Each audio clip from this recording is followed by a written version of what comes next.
What's up, Ragin Nation? How y'all doing? It is time for an unboxing video, and what are we gonna unbox today? We are going to unbox Spawn. Spawn, this is Mandarin Spawn. Mandarin Spawn came out in 1999, 14 years ago. Okay, I remember going around the Walmarts and the Toys R Us hunting for this guy, and when I finally got him, I got him, and then I also got the black version, the blue version, and then I also got the 12-inch version. But then after I decided that I didn't want to collect any more McFarlane stuff because they just take up too much space, and now I'm buying them all back. Well, not all of them. This is the last guy I really want to get because I don't collect Spawn, but when I saw it for only 20 bucks, I just had to have them. I went over to Toy Traders all the way in Langley, BC, and I decided that what the heck, I saw Mandarin Spawn there, I'm not going to pass it up. They also had a mint-on-mint card, what is it, a Techno Spawn, a Cyber Spawn, which is the one I have over there. I wonder if you guys can see it right there. Yeah, there you go.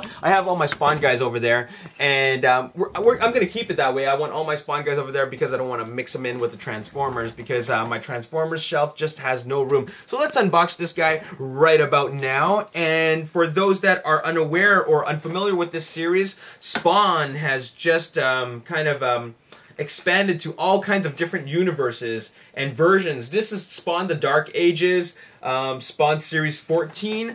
And I don't know what series they're up to right about now. It's probably like 40 or something, or maybe they stopped making Spawn figures. I really don't know. I lost track of it because I never really read the comics. I was never actually a fan of the Spawn character himself. I was actually just a fan of the toys because the very first Spawn figure I've ever liked was the Cyber Spawn because it looked very much like a Transformer.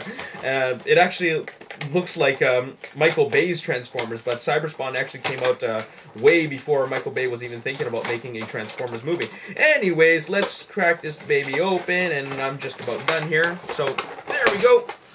Yeah. Okay. Made a little bit of a mess, but that's okay. We got a little bit of a pamphlet that advertises what kind of other Spawn stuff out there is. Man, this brings back good memories. Danger Girl, used to have Danger Girl, used to have Dawn. Man, I had some, what is it, Austin Powers figures, Metal Gear Solid figures, I got the Beatles, some movie maniacs. Man, bring back old memories because this is all the stuff that I used to collect. So here we go, gonna crack this open. And these are held together, not with those twisty ties, but with, in fact, black twisty ties. But not those clear plastic ones that are really annoying to get rid of. Oh my god, my video is playing in the background. That was kind of trippy because I heard my voice and I was wondering who is talking like me. Anyways, here's Mandarin Spawn. There we go. Very, very detailed. Check that out. Like, the main dominant colors are, of course, gold, red, black, and green. So this is a very, very sweet figure, and the main reason why I like this is because it's obviously got some Asian influence, but the amount of detail on them, it's absolutely superb. And I don't really know what this is really supposed to be, if he's supposed to be in some kind of like some kind of like oriental realm, fantasy realm. I really don't know, but I just think it's another version of Spawn. Now let me just put this down while I take out the swords. He comes with a double swords scabbard where I don't know where it goes. Oh, okay, yeah, right here. So we got to move the arm up a bit right there. That way I can stick this. There's a little hole right there where I can stick this part. Okay, so it just goes right in. Very, very cool. So it hangs on like that. Okay, so the swords stay in quite snug. They don't really fly off. And of course you have this horn. This horn is a really horny guy. So he's got a horn here. Let's just stick that right in here. That shouldn't be... Oh! Fell right on my crotch. Okay. That shouldn't be too hard to stick in. It shouldn't be because it's, you know, it's just going into the hole. Okay, there we go. Typically, I think people should use, let me just take that off just in case I break it. This part's very easy to break. I remember when I used to carry it. I mean, when I used to, not carry it, when I used to own it. Typically, for parts like this, you would use a hairdryer to heat it up, and then afterwards you would or stick it in hot water, and then you would put it in, because that way you soften the plastic, so that makes it a lot easier.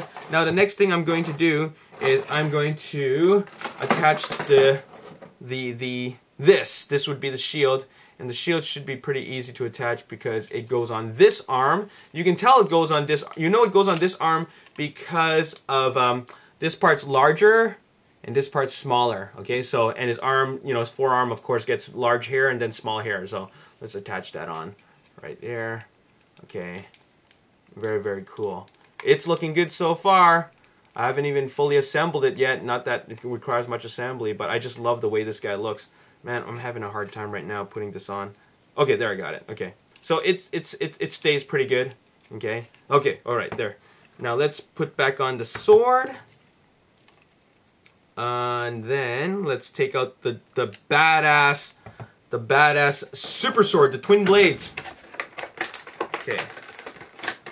This twin blade weapon system is phenomenal. It's like a Darth Maul double-bladed lightsaber, except that it's not. It is, but it's not. So now I'm actually trying to figure out, does it go on so that both blades are going forward, or one blade's going one way and the other one's going the other way? Let me look at the picture here. I believe they're like he's supposed to spin it like a spinorama type of sword. So we're just gonna have it go one way and the other one go the other. So there you have it. This would go here. I hope it fits tight, because I really hate it when weapons, especially like any type of weapon, whether it be a gun or a sword, I hate it when these weapons they don't fit well, and it really just cheapens the figure. It cheapens the you know, the accessories aspect of the toy. So I want it to fit good, because that would just make the figure so much cooler, of course. There we go. It's always kind of fun playing with these guys. Like, I don't play with them, I just pose them in the way that I want them to be posed, and then I just display them, and then I take photos with them, and then just do whatever the heck you want. So there you go. That's it. That's it right there. I wonder if he has some any.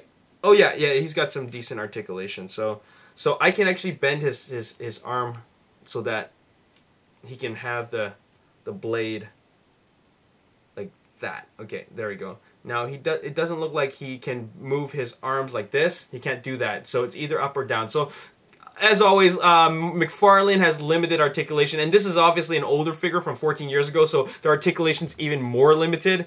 But this is it. This is essentially what it looks like. And it looks kind of funny holding it like that, so I'm just going to have him hold it a little bit differently.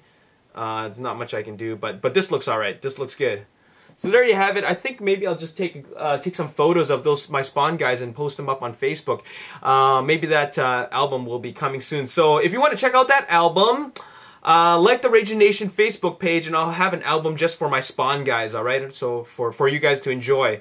Anyways, there you have it. That's all I've got to say. I just want to show you an unboxing of this awesome figure. My favorite Spawns have always been Mandarin Spawn, Cyber Spawn, and Manga Spawn. I really love those guys. Because they're so different from, you know, the various incarnations of the Spawn figures. I mean, there's so many different Spawn figures, but essentially it's the same costume, and I love that this is something totally different and not what you're normally used to. Anyways, that's all I gotta say in this video. As always, if you enjoyed this video, hit the like button, subscribe to the YouTube channel, like me on Facebook, The Ragin Nation, and also follow me on Twitter at Ragin Nation. My name is Alex, and thanks for watching. I'll see you next time. Peace. One thing about the Chinese government and Hollywood and filming their Hollywood productions in China is that they always want these Hollywood productions to show off the more nicer